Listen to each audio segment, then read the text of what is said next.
अस्सलाम वालेकुम नाज़रीन, मैं हूँ आपकी मेज़बान नाइला भट्टी और नजर डालते हैं आज की अहम तरीन खबरों पर। खबर शामिल करते हैं सियालकोट से स्कॉलर न्यूज के ब्यूरो चीफ मोहम्मद नदीम की रिपोर्ट के मुताबिक अल्लाह ताला की तरफ से लैलतुल कद्र किसी तोहफे से कम नहीं। इस रात के एक एक लम्हा हर घड़ी के नहायत कीमती और अनमोल है। ये एक ऐसी रात है जिसमें इबादत करना 1000 महीने की इबादत से अफजल है।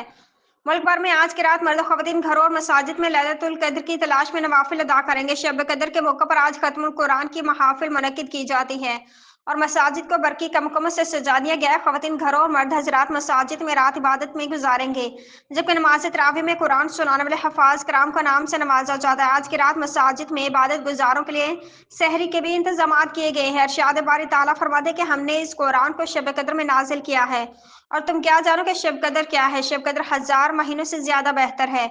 फरिश्ते और रूह इसमें अपने रब का हर हुक्म लेकर आते हैं। वो रात सरासर सलामती से तलुए फजर तक।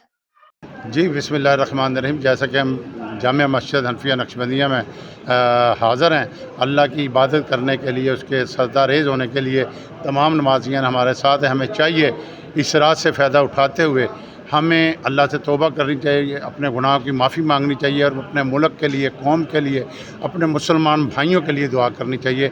अल्लाह ताला हमारे मुसलमान भाइयों को मजबूत करे, इत्तेफाक और इत्तेहाद से रहे, हमारे मुल्क की सरहदें मजबूत हों।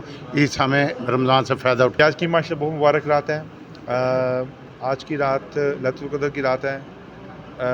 ये हज़ारों सालों से अफजल रात है। मेरी अपने पाकिस्तानियों से, दोस्तों से गुजारिश है कि इस रात को इबादत के साथ साथ अपने हमसायों का, अपने बहन भाइयों का, अपने दोस्तों का ख्याल रखें ताकि वो आपके साथ ईद की खुशियों में शामिल हो सकें। बहुत शुक्रिया।